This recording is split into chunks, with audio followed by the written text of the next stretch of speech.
ദൈവനാമത്തിന് മഹത്വമുണ്ടാകട്ടെ. എപ്പോഴാണ് പരീക്ഷയിൽ അകപ്പെടുന്നത് എന്ന് നമുക്ക് നോക്കാം.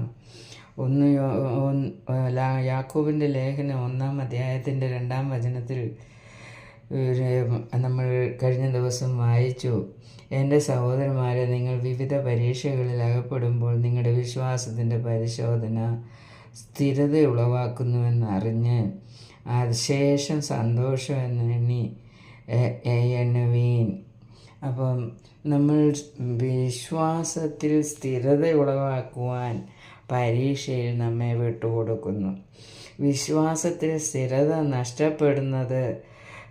നഷ്ടപ്പെടുമ്പോഴാണ് വിശ്വാസത്തിൻ്റെ സ്ഥിരത നഷ്ടപ്പെടുമ്പോൾ നാം പരീക്ഷിക്കപ്പെടുന്നു എന്നുള്ളത് നാം മറന്നു പോകരുത്. പരീക്ഷയിലേക്ക് നമ്മളെ വിട്ടുകൊടുക്കുകയാണ് ചെയ്യുന്നത്. ദൈവമല്ല പരീക്ഷിക്കുന്നത്. നമ്മുടെ വിശ്വാസത്തിൻ്റെ സ്ഥിരത നഷ്ടപ്പെടുമ്പോൾ, ദൈവവിശ്വാസത്തിൽ നിന്ന് നമ്മൾ ഇച്ചിരി ഒന്ന് അകന്നു പോകുമ്പോൾ നാം പരീക്ഷിക്കപ്പെടുന്നു. അതുകൊണ്ട് നമ്മുടെ വിശ്വാസത്തിൻ്റെ സ്ഥിരത ഉൾക്കൊണ്ടുകൊണ്ട് ജീവിക്കുവാൻ തക്കവണ്ണം നമുക്ക് ഓരോരുത്തർക്കും ഇടയായി തീരട്ടെ എന്ന് പ്രാർത്ഥിക്കുകയാണ്.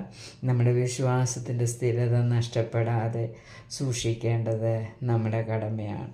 ഈ ലോകത്തിലുള്ള എന്തെങ്കിലുമൊക്കെ കാണുമ്പോൾ അതൊക്കെ നമുക്ക് വേണമെന്ന് ആഗ്രഹിക്കുമ്പോൾ, ദൈവം ആഗ്രഹിക്കാത്തതൊക്കെ നമ്മൾ വേണമെന്നൊക്കെ ആഗ്രഹിക്കുമ്പോൾ, പാപം മോഹിച്ചു പോകുമ്പോൾ നമ്മൾ നമ്മുടെ വിശ്വാസത്തിൻ്റെ സ്ഥിരതയാണ് നഷ്ടപ്പെടുന്നതെന്ന് മനസ്സിലാക്കണം. അങ്ങനെ വിശ്വാസത്തിൻ്റെ സ്ഥിരത നഷ്ടപ്പെടുമ്പോൾ നമ്മൾ പരീക്ഷയിലേക്ക് വീണു പോകുന്നു.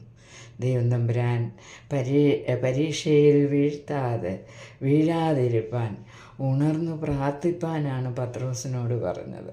അതുകൊണ്ട് നമുക്ക് വിശ്വാസം മുറുകെ പിടിച്ചുകൊണ്ട് ഉണർന്നു പ്രാർത്ഥിച്ച് പരീക്ഷയിൽ വീഴാതെ നിൽപ്പാൻ ദൈവം തമ്പുരാൻ നമ്മളെ ഓരോരുത്തരെയും സഹായിക്കുമാറാകട്ടെ. ആമേൻ.